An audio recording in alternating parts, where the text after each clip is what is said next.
اگلا سوال ہے بھائی کا کہ میری عمر 19 سال ہے اور الحمدللہ میں قرآن کریم کو جو ہے وہ کم از کم 3 مرتبہ ترجمہ و تفسیر کے ساتھ بڑے غور و تفکر سے پڑھ چکا ہوں۔ ماشاءاللہ۔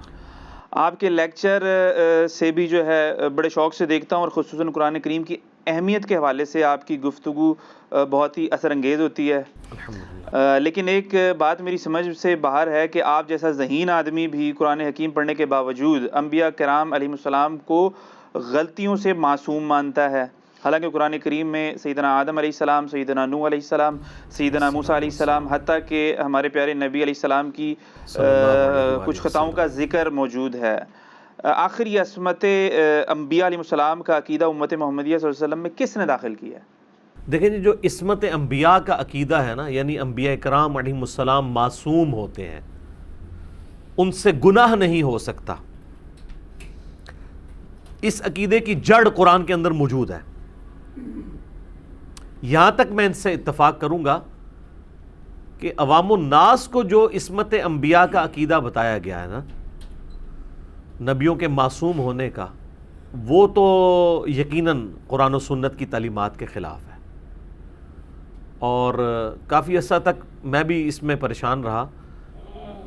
آپ کو حیران کن بات بتاؤں کہ مجھے پہلی دفعہ ایک کرسچن نے اس کے اوپر توجہ دلائی۔ یہ آلموسٹ 2007 یا 8 کی بات ہوگی۔ ایک پروٹیسٹنٹ کرسچن تھا میرا جاننے والا، اس کو میں نے قرآن حکیم پڑھنے کے لیے دیا، تو کچھ عرصہ بعد اس نے کہا کہ جی میرا آپ سے ایک سوال ہے۔ اس وقت وہ بہت بڑے ایک پریسٹ ہیں پروٹیسٹنٹ کے، اور ایک بہت بڑا گرجا اسلام آباد میں وہ چلا رہے ہیں۔ اس وقت وہ اسٹوڈنٹ لائف میں تھے، تو وہ مجھے کہنے لگے کہ جی یہ جو انبیاء کی معصومیت کا عقیدہ مسلمانوں کے ہاں پایا جاتا ہے، یہ آپ کے پاس کیا دلیل ہے؟ ہم تو انبیاء کو معصوم نہیں مانتے، وہ بھی انسان تھے، اور وہ یعنی اس نے اپنے بارے میں بتایا کہ عیسائیت کے ہاں کیا عقیدہ پایا جاتا ہے۔ تو انسانوں سے غلطیاں ہوتی ہیں، اور اس نے انہی اجتہادی جو خطا جسے ہم کہتے ہیں یا لغزش جو قرآن حکیم میں بھی کئی ایک بیان ہوئی ہیں، وہ تورات میں بھی موجود ہیں، ان کا ذکر کیا۔ تو میں بھی خیر سوچ میں پڑ گیا کہ یار یہ پھر عقیدہ آیا کہاں سے ہے، اس کی کوئی بنیاد تو ہونی چاہیے، اور اگر کوئی مسلمانوں کا بنیادی عقیدہ اور وہ قرآن میں ہی موجود نہیں ہے، تو میرا خیال ہے اس عقیدے کے لیے یہی کافی ہے کہ وہ مسلمانوں کا بنیادی عقیدہ ہی نہیں ہے، یہی دلیل کافی ہے اگر وہ قرآن میں موجود نہیں ہے۔ اور اگر اس کی جڑ قرآن میں موجود ہے تو پھر وہ ظاہر ہے کہ ایک بنیادی عقیدہ ہے۔ پہلے تو اس کو ایک ورڈکٹ کے طور پر آپ لے لیں کہ قرآن حکیم کی ٹرم میں معصومیت کا عقیدہ کیا ہے۔ قرآن حکیم انبیاء کرام علیہ السلام کو معصوم مانتا ہے اس حوالے سے کہ انبیاء کرام علیہ السلام اللہ تعالیٰ کے مخلص بندے ہیں، چنے ہوئے۔ ایک لفظ ہے مخلص، مخلص ہوتا ہے چننے والا، جیسے ہم کہتے ہیں نا اللہ کے لیے اخلاص شو کرو، تو ہم مخلص بننے کی کوشش کرتے ہیں کہ اللہ کو چن لیں اپنے لیے۔ ایک یہ کہ اللہ چن لے،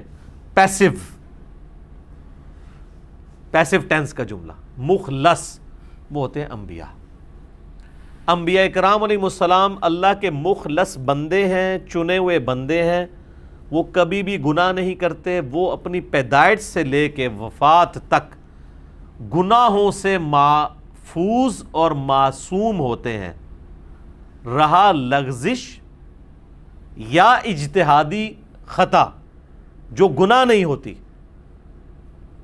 اس کی ایکسیپشن اپنی جگہ موجود رہے گی، اور وہی واقعات ہیں جو قرآن کے اندر رپورٹ ہوئے ہیں، بخاری مسلم میں بھی رپورٹ ہوئے ہیں۔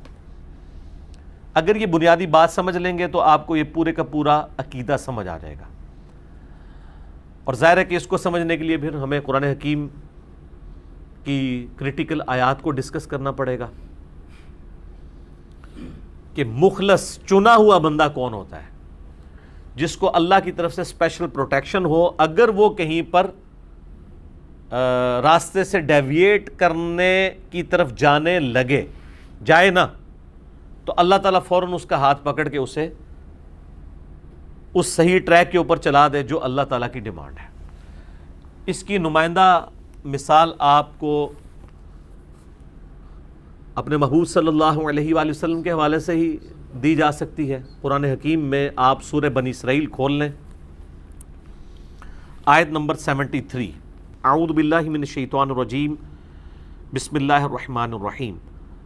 وَإِن كَادُوا لَيَفْتِنُونَكَ عَنِ الَّذِي أَوْحَيْنَا إِلَيْكَ، اور یہ کافر تو اس بات پر تلے ہوئے ہیں کہ آپ کو فتنے میں ڈال دیں اس بات کے بارے میں جو ہم نے آپ پر وحی کی ہے۔ اور وہ فتنہ کیا ڈالیں؟ لِتَفْتَرِيَ عَلَيْنَا غَيْرَهُ، کہ آپ ہم پہ کوئی جھوٹ منسوب کر دیں، جو سورہ یونس کی آیت نمبر 15 اور 16 میں بھی آیا نا کہ اے نبی اس قرآن کو بدل دو یا کوئی اور قرآن لے آؤ۔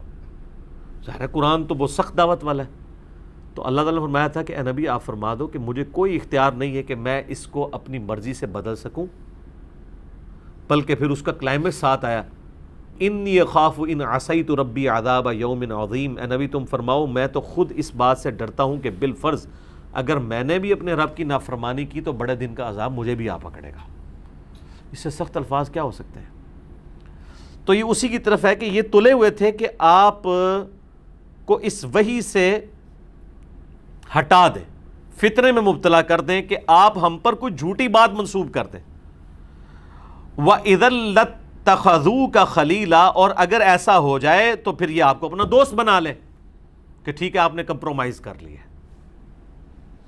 وَلَوْلَا أَن ثَبَّتْنَاكَ، اور اگر ہم آپ کو ثابت قدم نہ رکھتے،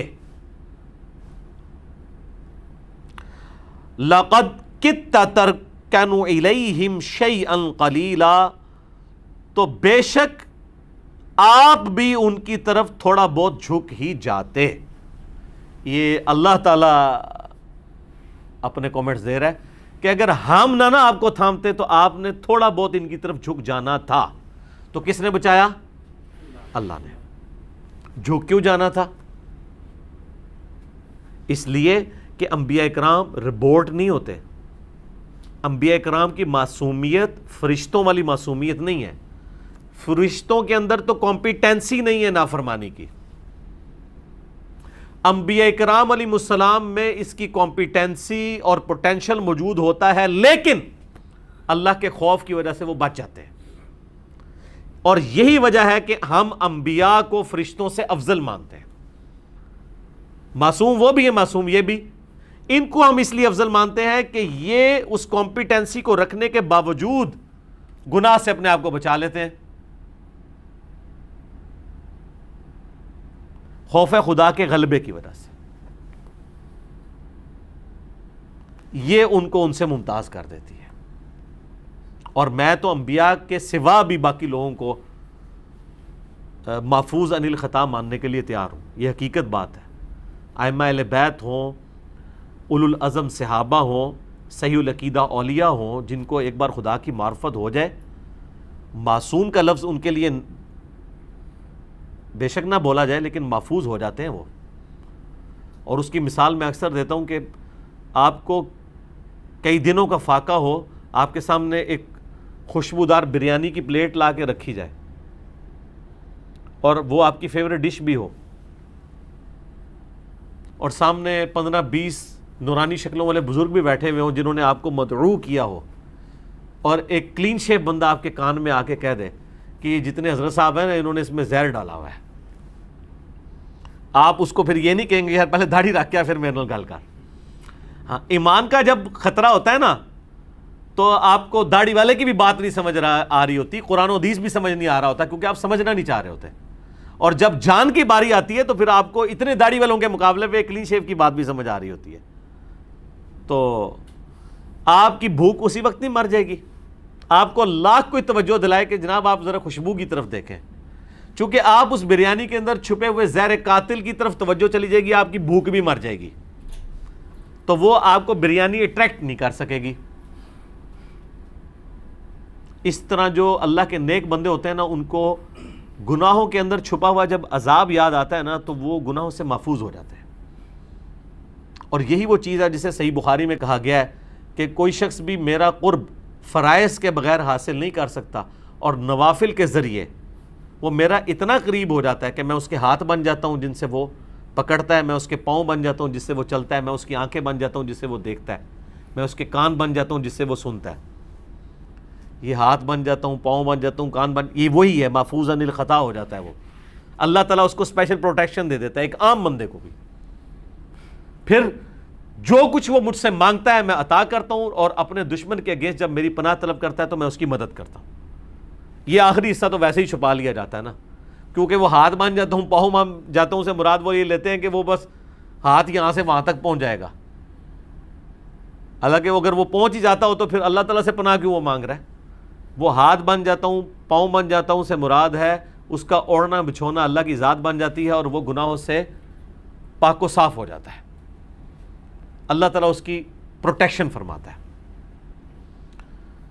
یہ جو کوالٹی ہے یہ تو لازماً پیغمبر کو حاصل ہوتی ہے کہ وہ تو بدرجہ اولا ان ساری چیزوں سے اوپر اسپیشل پروٹیکشن کے اندر ہوتے ہیں، اللہ کے مخلص بندے ہوتے ہیں. تو اللہ تعالیٰ مارا ہے کہ قریب تھا کہ آپ بھی ان کی طرف جھک جاتے تھوڑا سا. اذا لأذقناک ضعف الحیات وضعف الممات، اور اگر ایسا ہو جاتا تو ہم آپ کو دنیا کی زندگی میں بھی دگنا مزہ چکھاتے اور آخرت کی زندگی میں بھی. اب یہ کتنے سخت الفاظ ہیں. ثم لا تجد لک علینا نصیرا، اور پھر آپ اللہ تعالیٰ کے مقابلے پر، ہمارے مقابلے پر اللہ تعالیٰ ہمارا کسی کو اپنا مددگار بھی نہ پاتے کہ وہ آپ کو بچا سکتا. یہ سب کچھ ظاہر ہے ایک سمجھانے کے لیے بات ہے، لیکن اس میں اس عقیدے کی بنیاد تو پتہ چل گئی کہ انبیاء کرام جو معصوم ہیں وہ اسپیشل پروٹیکشن کی وجہ سے ہے. اسی کی ایک اور مثال سیدنا یوسف علیہ نبینا علیہ الصلوۃ والسلام کے بارے میں، وَلَقَدْ ہَمَّتْ بِهِ وَهَمَّ بِهَا، اور بے شک یوسف علیہ السلام کے بارے میں آ رہا ہے کہ بے شک اس عورت نے یوسف کا قصد کیا، وَهَمَّ بِهَا، اور یوسف بھی قصد کر لیتا اس عورت کا. عورت عام نہیں سر،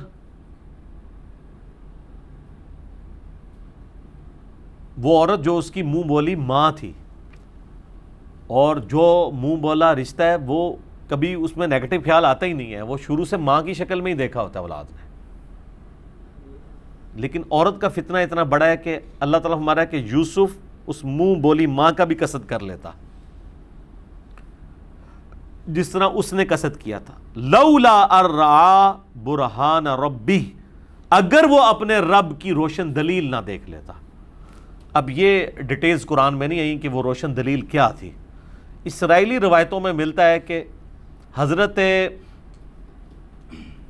یعقوب علیہ السلام جو والد تھے حضرت یوسف کے، ان کی شبیہ سامنے نظر آئی تھی حضرت یوسف علیہ السلام کو، اور وہ ان کو یوں انگلی سے اشارہ کر رہے تھے کہ یہ نہیں کرنا. واللہ عالم ایسا بھی ہو سکتا ہے کہ اللہ تعالیٰ نے کچھ دکھایا ان کو. کذالک لنصرف عنہ السوء والفحشاء، بالکل اس طریقے سے ہم نے پھیر دیا ان سے برائی کو اور بے حیائی کو. انہ من عبادنا المخلصین، بے شک وہ ہمارے مخلص بندوں میں سے تھے. یہ لفظ وہ آ گیا مخلص، چنے ہوئے بندوں. یہ مخلص لفظ نہیں ہے، مخلص. اللہ تعالیٰ ہمارا یوسف چونکہ ہمارے مخلص بندے تھے اس لیے ہم نے ان کو بچا لیا. تو بچایا کس نے؟ اللہ نے. تو یہ عصمت انبیاء کا عقیدہ یہ ہے کہ انبیاء کرام میں اگر کبھی گناہ کی طرف جانے والا کو رجحان بھی آ جائے تو اللہ تعالیٰ اسپیشل پروٹیکشن کے ذریعے ان کو بچا لیتا ہے. باقی ربورٹ والا معاملہ نہیں ہے. یہ جو اکثر لوگ سورۃ النجم کی آیت پیش کرتے ہیں نا، وما ينطق عن الهوى ان هو الا وحی یوحى، نبی علیہ السلام اپنی خواہش نفس سے کچھ نہیں کہتے، وہ تو وہی کہتے ہیں جو اللہ ان کو وحی کرتا ہے. تو سر یہ وحی کے معاملے میں ہے، یعنی قرآن آپ اپنی خواہش نفس سے نہیں بیان کریں گے، یا وحی غیر مطلوب جس کے ذریعے شرعی احکام نازل ہوئے ہیں وہ آپ اپنی مرضی سے بیان نہیں کریں گے. لیکن جہاں پہ اللہ تعالیٰ نے آپ کو کوئی حکم دیا اور اس میں آپ کے پاس کوئی اختیار تھا اجتہاد کرنے کا، اس میں اگر آپ صلی اللہ علیہ وآلہ وسلم نے کوئی اجتہاد کیا تو وہ آپ کا ذاتی اجتہاد ہوگا. اگر اللہ تعالیٰ اسے ایکسیپٹ کر لے گا تو وہ دین کا حصہ بن جائے گا، اور اگر اللہ تعالیٰ اس میں مزید بہتری فرما دے گا تو وحی کے ذریعے آگاہ کر دے گا. اور وہ جو ریمیڈی کہلاتی ہے نا، اس کو ہم کہتے ہیں اجتہادی خطا تھی جس کی ریمیڈی اللہ نے وحی کے ذریعے کی. اسی لیے ہم اسے گناہ نہیں کہتے، بلکہ اس اجتہادی خطا کے اوپر بھی ایک اجر ملتا ہے. بخاری اور مسلم دونوں میں حدیث ہے، نبی صلی اللہ علیہ وآلہ وسلم نے فرمایا کہ اگر حاکم وقت اجتہاد کرے اور وہ صحیح رزلٹ تک پہنچے تو اللہ تعالیٰ اسے 2 اجر دے گا، اور اگر وہ غلط رزلٹ پہ پہنچے تو پھر بھی اللہ تعالیٰ 1 اجر اسے دے گا، کیونکہ اس نے پوری کوشش کی اپنی طرف سے ایک حق بات تک پہنچنے کی. تو وہ پھر اجتہادی خطا کا جو لفظ بولا جاتا ہے نا جس پہ اجر ہے، پھر وہ اس حاکم وقت کے پوائنٹ آف ویو سے بات کی جاتی ہے. یعنی جس طرح ہم کہتے ہیں کہ سیدنا علی رضی اللہ تعالیٰ عنہ کی تمام جنگیں حق پہ تھیں، جمل صفین اور نہروان اپنے مخالفین کے خلاف. معاذ اللہ اگر یہ غلط بھی ہوتی تب بھی مولا علی کو 1 اجر مل جانا تھا، لیکن یہ اتنے ظالم ہیں ناسبی کہ وہ مخالفین کے اوپر اجتہادی خطا والی بات کر رہے ہوتے ہیں. وہ تو خطا کے وہ تو اجتہاد کے اہل ہی نہیں ہے. یہ تو حاکم وقت کے بارے میں، یہ تو نہیں کہ حاکم وقت کے خلاف کوئی پارٹی بنا کے جتھا بنا کے کھڑا ہو جائے تو آپ اس کے اوپر بھی فٹ کریں گے.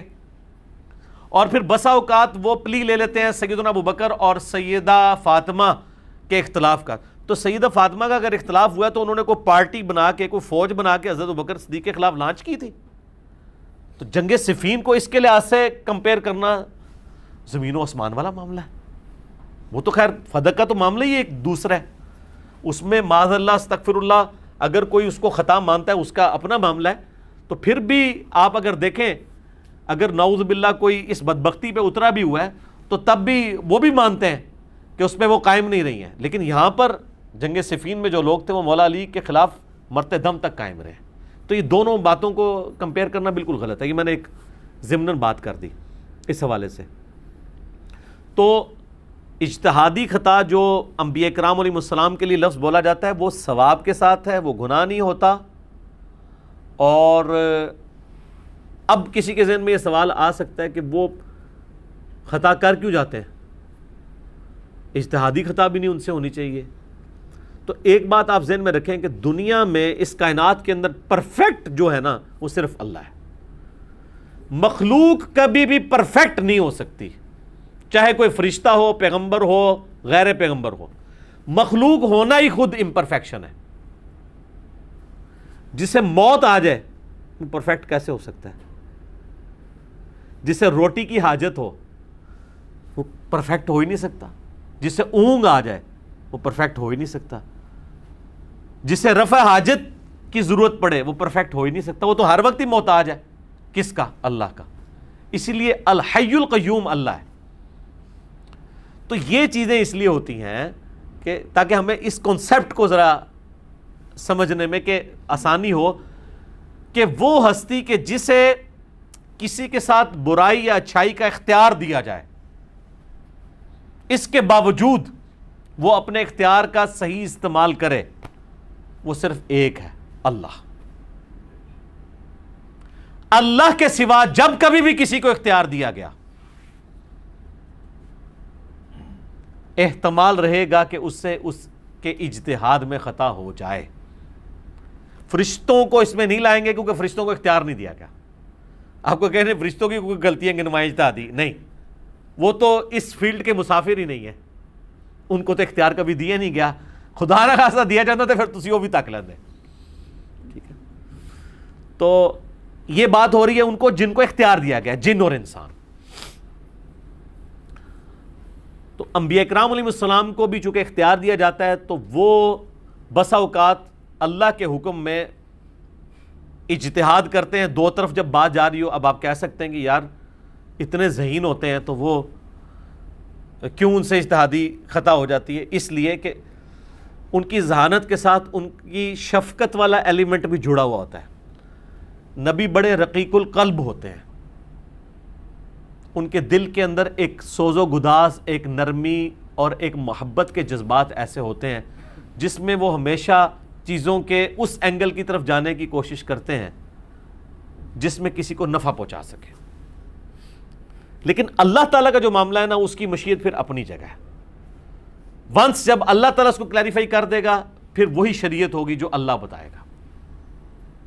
اب اس میں آپ کو ہمارے نبی علیہ السلام کی کیس میں ایک نمائندہ مثال آپ کو بتاتا ہوں. سورۃ الانفال آپ پڑھ کے دیکھیں. سورۃ الانفال کے اندر آیت نمبر 67 سے 71 تک بہت سخت الفاظ ہیں. میں یہاں پہ آج کور نہیں کروں گا چونکہ میں نے اس کے اوپر ڈیٹیل لیکچر 2014 میں دے دیا تھا. مسئلہ 88A اور 88B، عصمت انبیاء کے عقیدے پہ شبہات کا تحقیقی جائزہ 3 گھنٹے کا 2 نشستوں میں. 3 گھنٹے تو میں نہیں بول سکتا، میں تو ڈاکٹرین کلیئر کر رہا ہوں. تو اس میں نے ایک ایک نبی کی جو اجتہادی خطا کے حوالے سے چیزیں تھیں نا، وہ بیان کی ہیں اس میں. اور بلکہ اس میں تو حضرت یونس علیہ السلام کے بارے میں اگر آپ پڑھیں تو بندے کے کانوں سے دھواں نکل جاتا ہے. سورہ الصافات کے اندر اللہ تعالیٰ نے یونس علیہ السلام کے بارے میں فرمایا کہ اگر یونس علیہ السلام مچھلی کے پیٹ میں ہماری حمد نہ کرتے تو مچھلی کے پیٹ سے اس دن نکالے جاتے جس دن مردے اپنی قبروں سے نکالے جائیں گے. اور پھر انہوں نے وہ معافی کیسے مانگی، وہ سورہ الانبیاء میں ہے، لا الہ الا انت سبحانک انی کنت من الظالمین. تو یہ اتنے سخت الفاظ کہ اللہ تعالیٰ فرما رہا ہے کہ اگر وہ ہم سے معافی نہ مانگتے تو پھر قیامت والے دن ہی وہ مچھلی ان کی قبر بننی تھی. یہ عتاب ہے نا. تو یہ والی مثال بھی موجود ہے. تو یہ میں نے ساری چیزیں اس میں ڈسکس کی ہیں.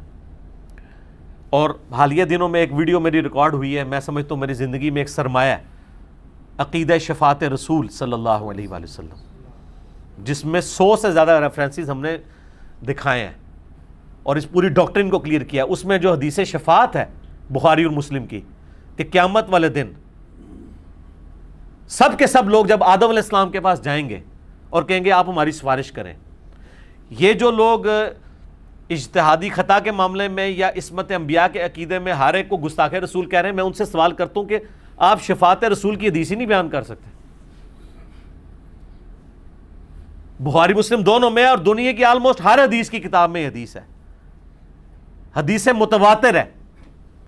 سب لوگ آدم علیہ السلام کے پاس آئیں گے تو آدم علیہ السلام کیا کہیں گے؟ نفسی نفسی، آج مجھے اپنی جان کی فکر ہے، مجھے اللہ نے منع کیا تھا اس درخت کا پھل کھانے سے لیکن میں نے کھا لیا، مجھے آج اپنی جان کی فکر ہے. یار آدم علیہ السلام کی تو غلطی معاف ہو چکی ہوئی ہے، اجتہادی غلطی، یا آپ اس کو گناہ تو نہیں ظاہر کہہ سکتے، لغزش کہہ لیں، تو قرآن میں معاف ہوئی ہوئی ہے. لیکن جس کو اللہ کا تعارف ہے اسے پتہ ہے کہ اللہ تعالیٰ نے اس دن اپنا نام کیا رکھا ہوا ہے، لمن الملک اليوم للہ الواحد القہار.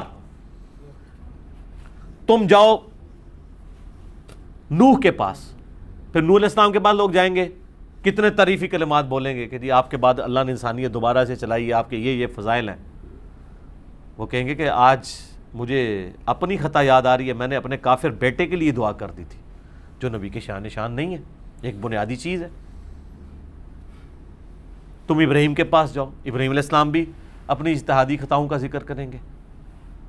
تم چلے جاؤ، وہ حضرت ابراہیم علیہ السلام کہیں گے تم اب موسیٰ علیہ السلام کے پاس چلے جاؤ، موسیٰ علیہ السلام بھی کہیں گے مجھ سے بندہ مر گیا تھا. حالانکہ قرآن میں وہ غلطی، اجتہادی غلطی اسے کہتے ہیں، معاف ہو چکی ہے کیونکہ ان کا ارادہ تو قتل کا نہیں تھا، لیکن انہوں نے اس میں کہا کہ شیطان سے نہیں مجھ سے کام کروا لیا. الٹیمیٹلی حضرت عیسیٰ علیہ السلام کے پاس آئیں گے تو عیسیٰ علیہ السلام کہیں گے کہ آج ایک ایسا شخص ہے جس کی اللہ تعالیٰ نے اگلی اور پچھلی ساری اجتہادی خطائیں، یہ میں ترجمہ کر رہا ہوں، ویسے اس میں لفظ ہے ذنب، معاف کر دیے.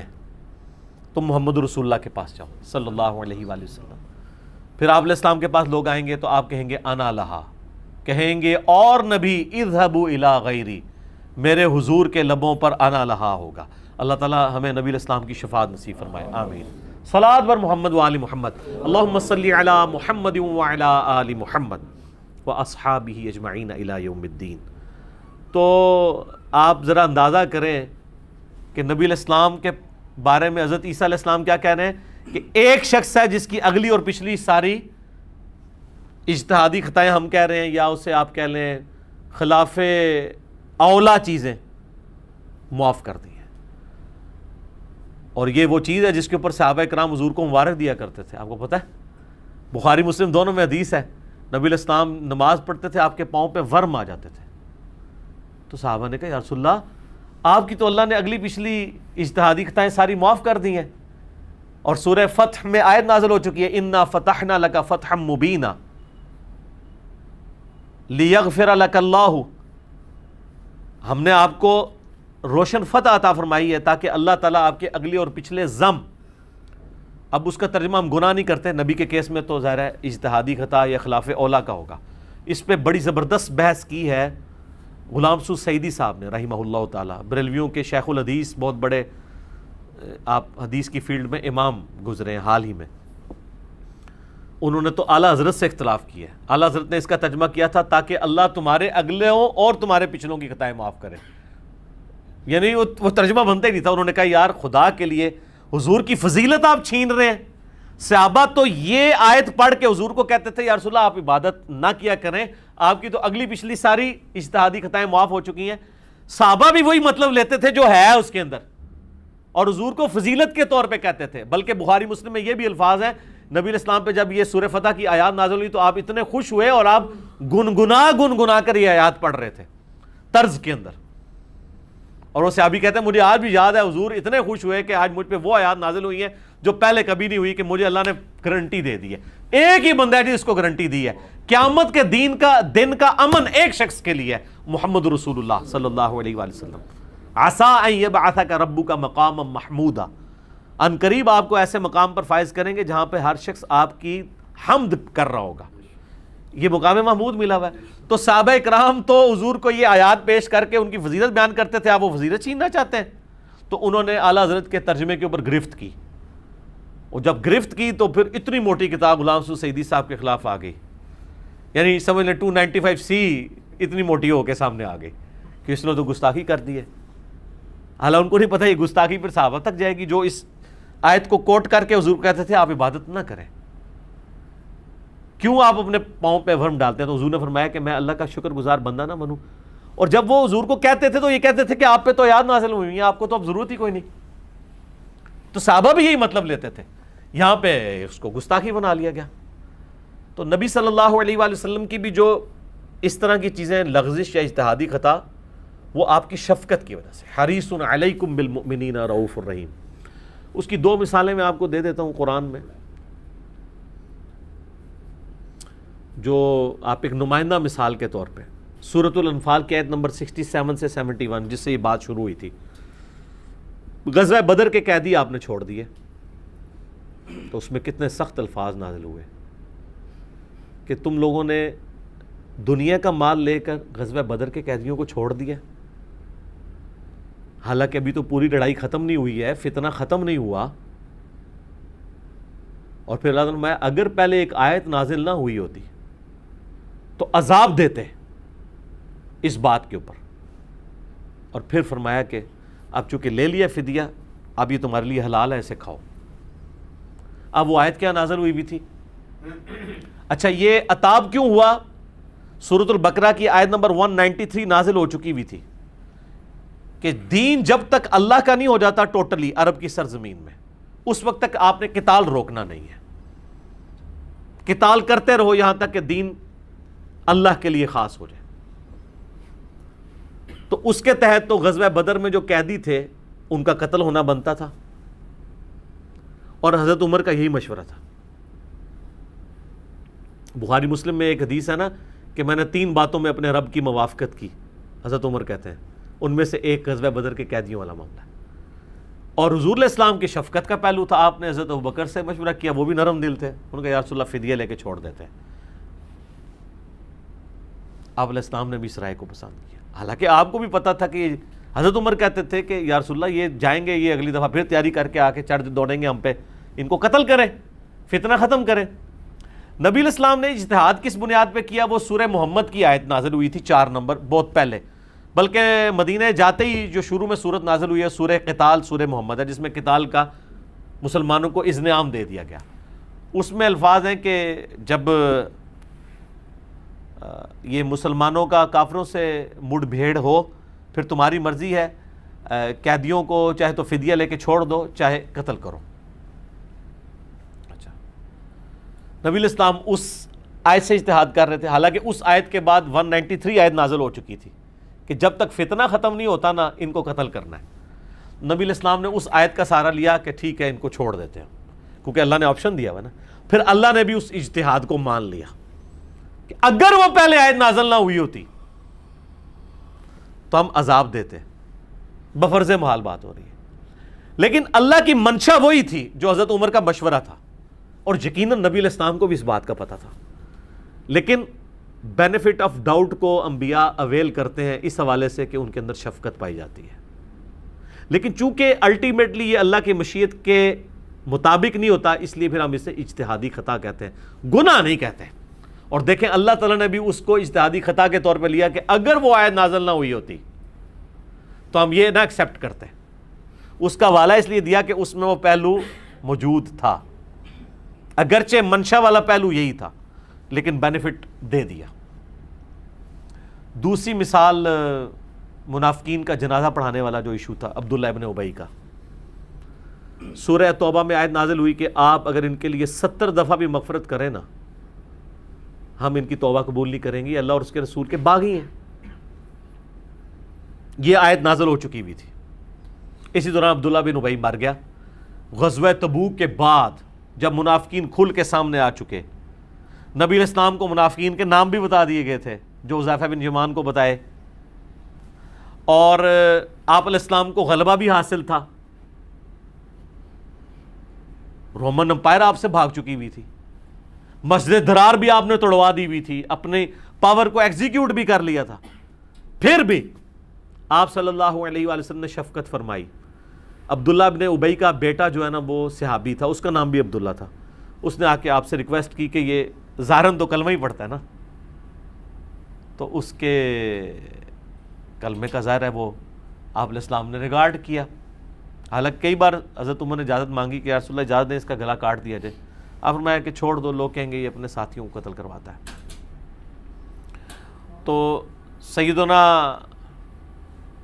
عبداللہ جو عبداللہ ابن ابی کا بیٹا تھا اس نے ریکویسٹ کی تو آپ نے اپنا کرتا دیا.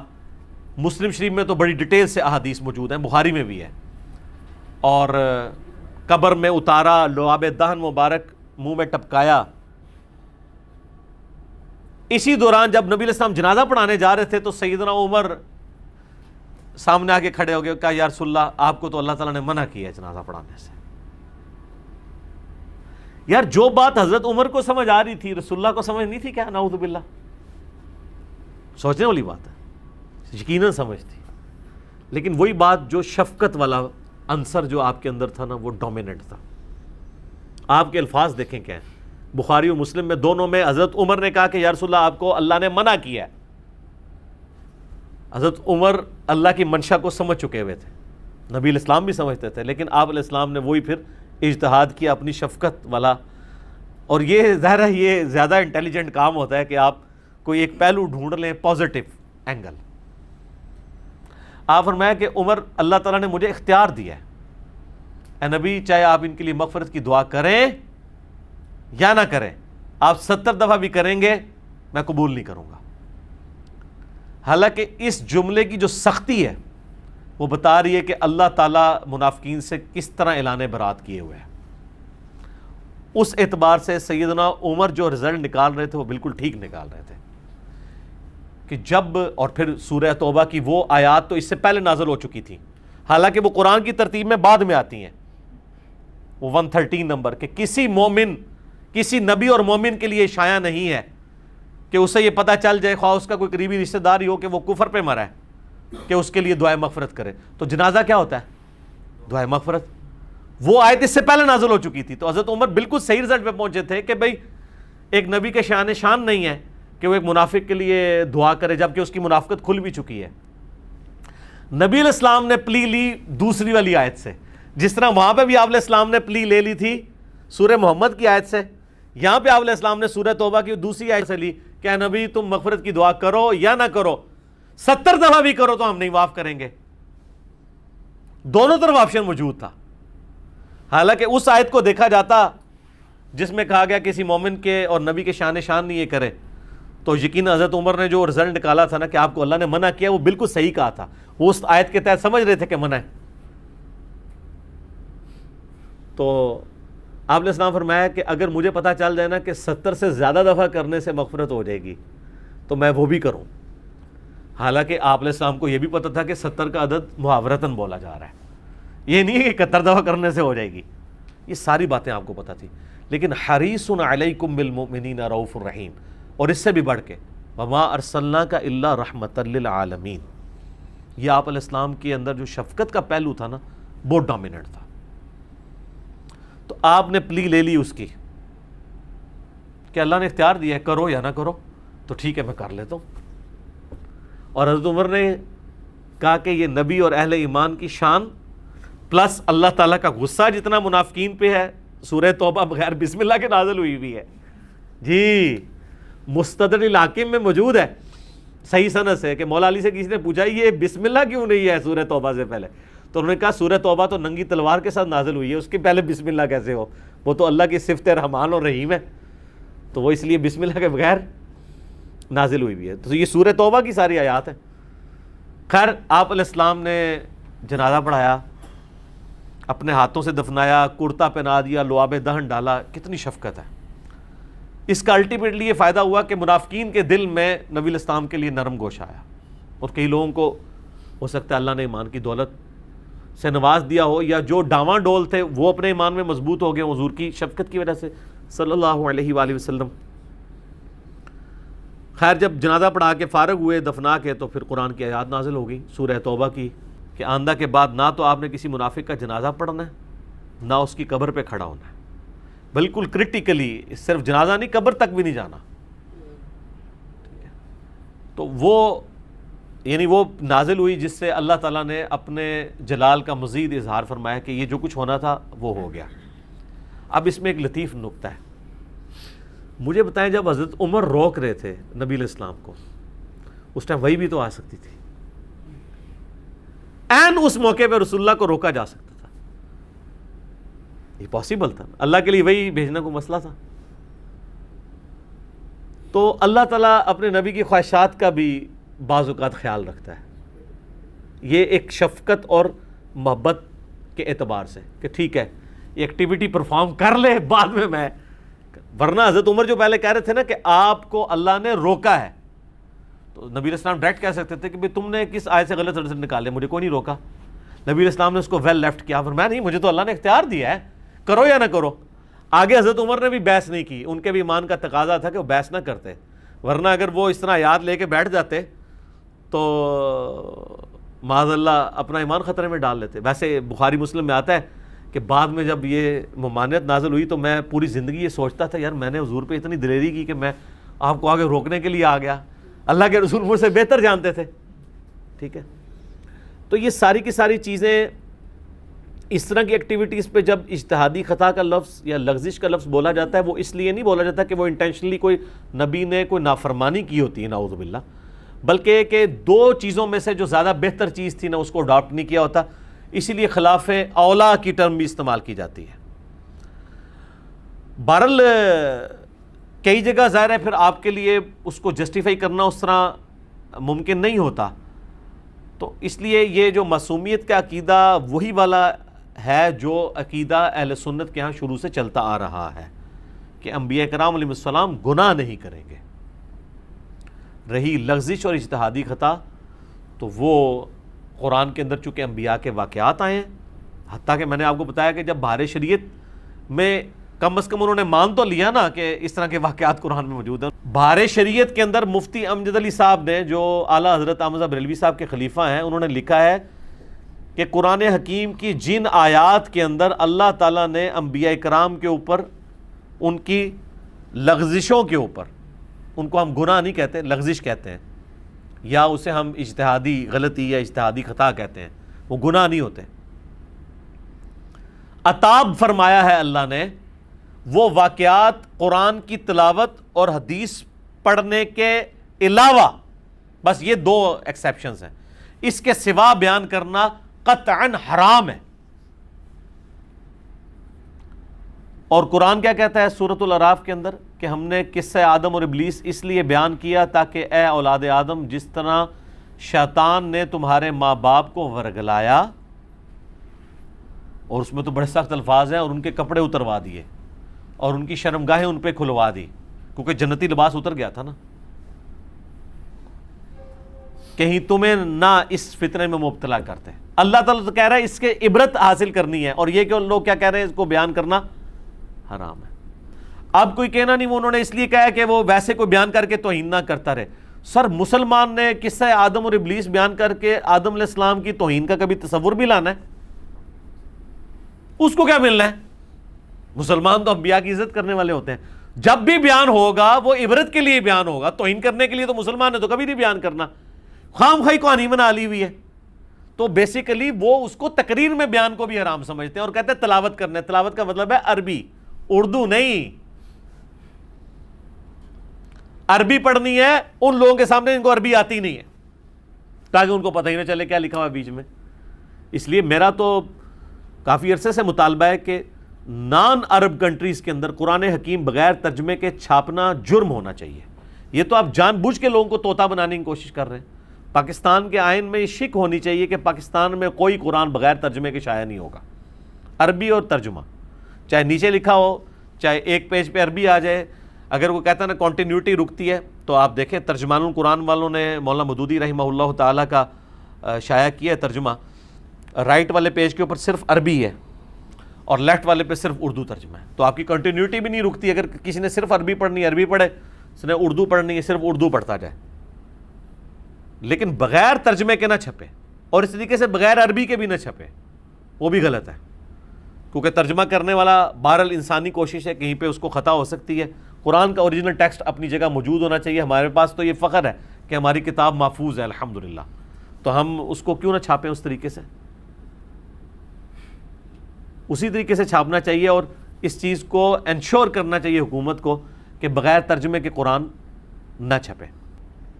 باقی یہ جو قرآن سے وہ سورۃ البقرہ کی آیت پیش کرتے ہیں، پہلے پارے کی آخر والی آیت تلک امۃ قد خلت، وہ بھی آؤٹ آف کانٹیکسٹ ہے۔ وہ تو اللہ تعالیٰ فرما رہا ہے کہ یہودیوں تمہیں حضرت ابراہیم کی نسبت کام نہیں دے گی، وہ ایک امت تھی گزر گئی، ان کے لیے ان کے اعمال ہیں، تمہارے لیے تمہارے اعمال ہیں۔ تمہیں یہ نہیں پوچھا جائے گا انہوں نے کون سے نیک اعمال کیے، تمہیں تمہارے نیک اعمالوں کے بارے میں پوچھا جائے گا، کیونکہ اس میں ہے لہا ما کسبت ولکم ما کسبتم، علیہا مکتسبت نہیں ہے، ان کے لیے ان کے نیک اعمال ہیں، ورنہ ہوتا ہے علیہا، ان پہ ان کی نعوذ باللہ برائیوں کا وبال ہے اور تم پہ تمہاری برائیوں کا وبال ہے۔ قرآن تو پورے کا پورا اس پہ کھڑا ہے کہ وہ تاریخ میں ہونے والی غلطیوں کو ہائی لائٹ کرتا ہے، چاہے وہ انبیاء کے قریبی ماننے والوں کی ہوں چاہے کسی اور کی، تاکہ باقیوں کے لیے عبرت کا سبق اس سے سیکھا جائے۔ تو اسی لیے دیکھیں جو لوگ قرآن پڑھتے ہیں نا، وہ پھر کہنے پہ مجبور ہو جاتے ہیں کیا کہ مرنے سے پہلے اے مسلمان کر لے اس پہ غور، کتابوں کا خدا اور ہے بابوں کا خدا اور۔ وہ کہتے ہیں یار یہ تو دین ہی اور ہے، اس میں تو باتیں ہی کچھ ہو رہی ہیں۔ ہم جس طرح اب یہ کہہ رہے ہیں کہ جی میں نے قرآن ترجمے سے پڑھا ہے، تو مجھے تو قرآن پڑھنے کے بعد کوئی اور رزلٹ نظر آ رہا ہے، تو ظاہر جو ہے وہی نظر آ رہا ہے نا۔ اب اس کی بجائے گستاخی کا فتویٰ لگا دینا بجائے سمجھانے کے، یہ غلط اپروچ ہے۔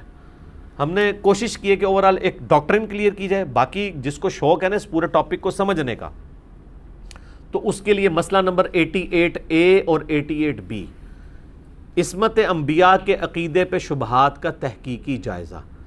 8 سے 6 سال پہلے میں نے بڑے مہذب انداز میں آہستہ آہستہ ایک ایک آیت پڑھ کے سمجھا کے اس کو ریکارڈ کروایا۔ یہ لیکن یہ کہ ایک کلپ کی فارم میں ایک نٹ شیل کے اندر ایک گفتگو میں نے کر دی تاکہ آپ کو اوورآل ایک ڈاکٹرن کلیئر ہو جائے اور آپ کو یہ معاملات سمجھنا آسان ہو جائے۔ اور انشاءاللہ آپ دیکھیں گے، ہم تو بہت پہلے اس چیز کو بھانپ گئے تھے اور اب تو یہ کھل کے سامنے آ گئی چیز کہ اب مستقبل کا دور یہی ہے کہ ہر چیز علمی ڈسکشن میں ٹیبل ٹاک کے اوپر آئے گی۔ آپ چھپا نہیں سکتے، پردہ نہیں ڈال سکتے، یہ نہیں کہہ سکتے خاموشی اختیار کرو، یہ سوال نہ پوچھو۔ اس طرح پھر ہماری آنے والی نسلیں جو ہیں نا وہ دین سے بیزار ہو جائیں گی، یا تو ان کو آپ سلوشن دیں گے، ادروائز وہ پھر آپ کے حال پہ چھوڑ جائیں گے، کیونکہ آپ کے بارے میں وہ سمجھ لیں گے کہ یار ان کے پاس جواب نہیں، اس لیے ہمیں کہہ رہے ہیں کہ اور حقیقت بھی ہے کہ علماء کے پاس جواب نہیں ہوتا تو تب وہ کہتے ہیں کہ اس ٹاپک کو چھوڑ دو، پھر بھی آپ چھیڑیں تو پھر کہتے ہیں آپ کو بات کرنے کی تمیز نہیں ہے. کوئی اس طریقے سے بیچ میں پوائنٹ نکالتے ہیں کہ وہ جی ہاں، وہ اس میں وہ کہا جاتا ہے نا پچ کھود دینا.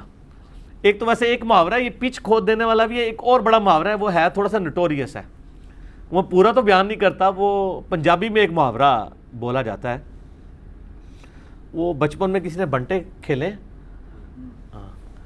تو جو وہ اس گیم کو خراب کرنا جاتا ہے تو وہ اس نے اسی گتھی کہنے نا جس ہول کے اندر وہ بنٹا پھینکا جاتا ہے، تو جس نے گیم خراب کرنی ہوتی ہے وہ کیا کرتا ہے؟ ہاں نہیں، خراب نہیں کرتا ہوتے جا کے. ہاں جی، یہ دیکھا نا بڑے بندے بولے نے. تو وہ محاورہ ہی بولا جاتا ہے. پچ کھودنے والا تو بڑا مہذب سا ایک ہے، یہ کرکٹ کی وجہ سے پرانے بزرگوں کے لیے وہ گتھی والا محاورہ ہے، اور نئے بچوں کے لیے ہے کہ پچ نہ کھودیں، بچوں کو سمجھائیں.